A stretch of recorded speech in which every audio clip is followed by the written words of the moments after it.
안녕하세요. 토호TV입니다. 공동주택 초보 격리를 위한 내비게이션 토호TV 시작하겠습니다. 좋아요 한번 눌러주시고 어렵지 않잖아요. 시청 부탁드립니다. 이번에 내용은 한국아파트신문에 관련된 배진호 공인회계사의 아파트 회계에 관련해서 말씀 나눠보겠습니다. 이번에 이 기사에 있던 내용을 스크랩을 한 이유는 사실은 너무 쉬운 건데 이거에 대해서 우리가 원칙대로 하고 있으면 문제가 없는데 항상 원칙에 벗어나는 그런 요구를 하시는 분들도 있고 아니면 그런 방향으로 가는 경우도 있기 때문에 그럴 때는 이 기사를 기억했다가 그럴 때는 이러이러해서 이걸 할 수 있다 아니면 이러이러해서 이건 이쪽으로 처리해야 된다라고 말씀하시면 될 것 같습니다. 자 볼게요. 질의 배경 그러니까 이분이 질문을 받은 게 관리비 세부명세서에는 없는데 관리비 세부명세서는 관리비에 있는 그 일반 관리비, 사용료, 그 다음에 구분징수 이렇게 나눠져 있잖아요. 그런 항목에는 없지만 필요에 의해서 비목으로 관리비 비목으로 추가해서 부과하는 것이 가능한지라고 질문을 받았던 것 같아요. 그래서 그 질의의 배경은 일단 이분이 아파트 관리 주체가 공동주택 관리 시행령에 따르면 관리비의 비목에 세부명세서는 나열돼 있죠. 그거에 포함되지 않는 비용을 추가해서 부과한 후에 이게 이렇게 되는 거에 대해서 왜 그러냐라고 다른 민원인이 그거에 대해서 항의를 한 것 같아요. 그래서 그 거주하는 민원인이 관리비 부과가 이렇게 하는 거 가능한지 국토부에 질의를 했고 그런 후에 답변이 가능하다고 답변을 받자 이거에 대해서 이견이 있어서 법제처에 법령 해석해 줄 거를 의뢰했고 그 의뢰에 따라 국토교통부가 법제처에 법령 해석을 요청했습니다. 이렇게 된 거예요. 자, 일단은 민원인이 이거는 부당하다.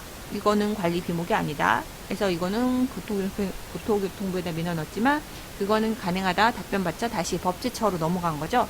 그래서 법제처에서 그거에 대해서 다시 답을 줬는데 질의가 이분이 공동주택의 난방비하고 급탕비는 관리비일까요? 아니면 사용료일까요? 일단 요거로부터 시작돼요. 근데 이거는 난방비하고 급탕비는 어쨌든 납부를 해야 되니까 그죠?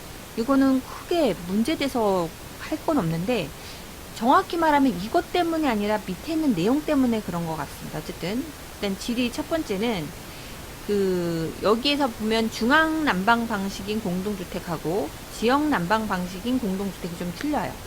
중앙 난방 방식인 공동주택은 난방비하고 급탕비는 관리비로 분류되고 왜냐하면 중앙 난방은 자체적으로 열이나 온수를 생성해서 각 세대에 배분합니다. 그러니까 자체적으로 자기네가 만들었다는 의미가 크죠. 그래서 관리비로 부과하지만 지역난방 방식은 지역난방공사에서 난방공사에서 각 연료나 아니면 급탕이나 온수 이런 걸 다 보내주잖아요. 그렇기 때문에 난방비와 급탕비는 우리는 사용료로 구분이 됩니다. 이게 공동주택 관리 시행령이에요. 이제 반면에 공동주택 회계 처리 기준에는 운영 성과표에 있는 난방 방식하고 무관하게 난방비하고 급탕비는 그냥 사용료로 분류돼요. 지금 공동주택관리법과 회계 처리 기준이 좀 틀리죠. 그리고 마지막 하나 더 세입세출 예산서에는 난방비하고 급탕비를 공용관리비에 포함하고 공동난방비하고 공동급탕비는 사용료 등으로 분류하고 있다고 합니다. 지금 세 개가 서로 맞지가 않아요. 하다못해 공동주택 회계 처리 기준은 세출 예산서에 있는 요 카테고리를 합쳐줘야 되는데 얘하고 얘가 또 따로 놀고 있다는 거죠. 이처럼 관리비 등의 분류 체계가 공동주택 관리 법규와 기준에 따라 다른 경우가 있고 이게 좁은 의미의 관리비의 의미와 아니면 이거를 넓은 의미의 관리비에 포함하는 경우가 있는지 이거에 대해서는 입주자 등한테 부과하는 관리비 등은 난방 방식 등 공동주택의 특성을 고려하되 법규와 기준에 맞춰 관리비 등의 부과 체계와 용어를 사용해야 할 것입니다. 이거는 너무 원칙적인 얘기예요. 근데 법규와 기준이 서로 안 맞잖아요. 그죠? 그래서 이분이 이제 민원을 넣으신 것 같긴 해요. 이거는 사례 첫 번째고, 그리고 이거는 너희가 알아서 결론은 다시 준 거죠. 법규와 규정에 너희가 맞춰서 그거에 대해서 사용료를 징수하든 아니면 관리비를 하든 해라라는 얘기예요. 결국에는 다시 공은 입주자 대표로 넘어갔겠죠. 자, 그럼 두 번째 사례는 관리주체가 부과하는 협의의 관리비로 규정을 해서 유권 해석에 따라서 그거에 대해서 임의로 비목을 추가할 수 없다라는 이 유권 해석을 받았어요.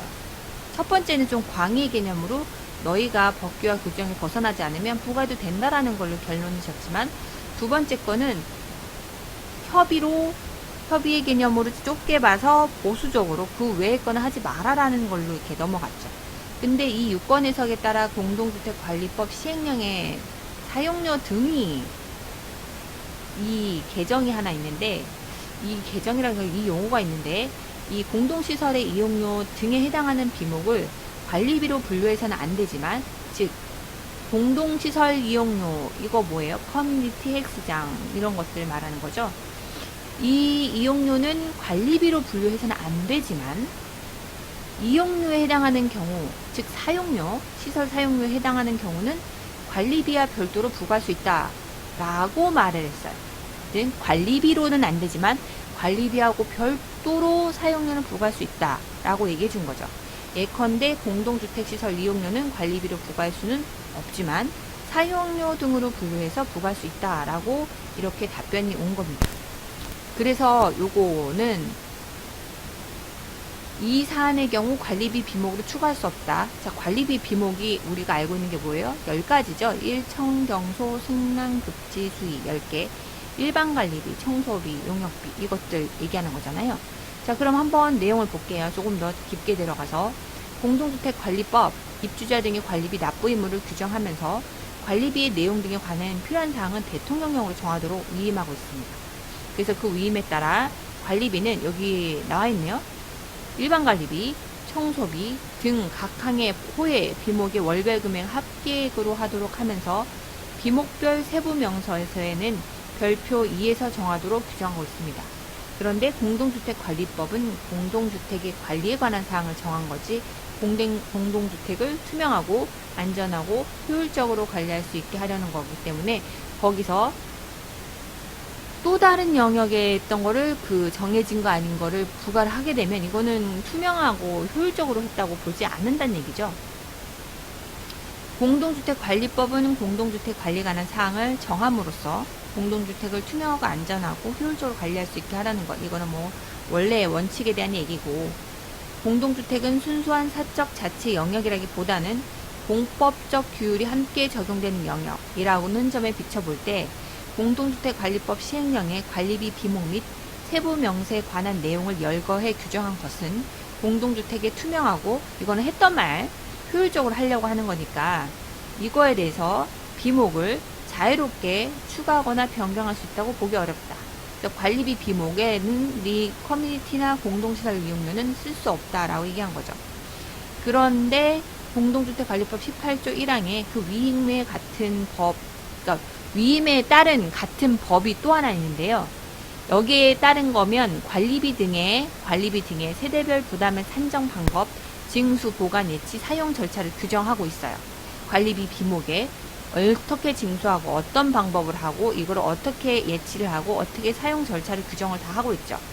그래서 관리비 등의 세대별 부담의 산정 방법 및 징수에 관한 사항에는 관리비 비목의 조정에 관한 사항이 포함될 수 있으므로 관리규약으로 정하는 바에 따라 관리비 비목을 추가하거나 변경할 수 있다는 의견도 있습니다. 라고 얘기하고 있어요. 이제 여태까지 읽어보니까 읽으나 마나한 것 같죠? 그러나 공동주택관리법 시행령에 따르면 관리비 등의 세대별 부담의 산정 방법이란 개별 공동주택 단지 전체에 대해 발생한 관리비를 각 세대별로 어떻게 나눠 부담할 건지 정하는 방법을 의미하는 것 뿐이지, 이거에 대한 관리비 징수, 해당 규정의 문헌상 관리비 징수 절차를 의미하는 것으로 봐야 하므로, 관리비 징수는 딱 정해졌다라고 하는 것보다는 얘를 징수 절차를 의미하는 걸로 그 과정으로 본다는 것이고, 관리비 등의 세대별 부담의 산정 방법 및 징수에 관한 사항에 관리비의 비목 조정에 관한 사항까지 포함된다고 보기는 어렵다는 점에서 의견은 타당하지 않습니다. 라고 회신이 또 왔어요. 자, 그러면 여기서 보면 관련 규정은 이렇게 정해져 있습니다. 관련 규정은 1. 청, 경, 소. 여기 보이죠? 이거는 격리주인님들은 외우셔야 돼요. 1. 청, 경, 소, 승, 지, 난, 그 다음에 급, 수, 위. 총 10개입니다. 이거는 정해져 있어요. 대통령령으로 관리비에 따른 각 호의 비목은 10개로 정해져 있고, 여기서 더 임의로 추정할 수는 없지만 아까 얘기했을 때 그 위에 입주자 대표들이, 입주민들이 그거 사용료에 대해서는 구분해서 징수를 할 수 있다라고 얘기를 해놨잖아요. 여기엔 들어갈 수는 없어요. 결론은 여기에는 들어갈 수는 없고, 그 외에 대통령령으로 정하는 사용료 등으로 각 호의 사용료를 늘 수는 있죠. 전기료, 수도료, 가스 사용료, 지역 난방 방식인 공동주택의 난방비하고 급탕비, 그 다음에 정화조물 수수료, 생활폐기물 수수료, 공동주택 단지 안에 건물 전체를 대상하는 보험료, 입주자 대표 운영비, 선거관리 운영비 라고 이렇게 요거 하나 또 정해진 게 있고, 그 위에 사용료 등으로 해서 커뮤니티를 부과할 수도 있을 것 같습니다. 근데 이쪽에 있는 위 상단에 있는 관리비로 카테고리를 넣어서 부과하는 건 위험하다. 두 번째는 얘는 관리비 구분 징수로 해서 관리비하고 구분해서 징수를 해야 되는 건데, 장기수선 충당금과 안전진단 실시 비용은 구분해서 징수해야 된다라고 표기가 되어 있네요. 결론은 제가 봤을 때는, 이거는 저의 생각입니다. 결론은 정해진 그 구분징수든 아니면 관리비 비목이든 웬만하면 그거는 정해진 대로만 일단은 구분징수를 하시고, 대신 커뮤니티가 있다. 대신 커뮤니티가 있는데 헬스장에 대해서 이용자들한테 받는 거는 그분들이 각각 동의를 받으신 거죠. 입주할 때 사용하는 분이 돈을 내는 거니까 그런 것들은 돈을 내는 거는 크게 문제가 되진 않아요. 근데 맨 위에 있던 거의 사례나 아니면 아래 있던 거의 사례를 봤을 때 이거를 구분해서 부과를 되냐 하고 시시비비가 발생하는 경우는 대체적으로 단지 내에 되게 큰 수영장이나 이런 데가 있어서 사용하는 분한테 부과하기는 너무 금액이 크고, 그래서 전체적으로 시설의 유지에 대한 거는 공통으로 부과를 하되, 그 기본적인 건 공통으로 부과하되 사용료를 또 조금 더 사용자한테 부과하는 경우는 이런 분쟁이 나기가 쉬워요. 왜냐하면 우리는 물을 무서워해서 수영장 자체를 가지 않는데 왜 우리가 수영장 시설 이용료를 일부 수선 유지비에 대해서 납부를 해야 되냐라고 하는 분들도 덜어 있습니다. 그런 분들한테는 이거는 사용료 개념으로 볼 것인지 아니면 관리 비목으로 볼 것인지에 따라 부과가 달라지겠죠. 사용료 개념으로 하면 실제 사용하는 분들한테만 부과해야 되겠죠. 그렇지만 만약에 관리비로 한다면 전체적으로 다 부과할 수 있는 근거를 마련한다는 거잖아요.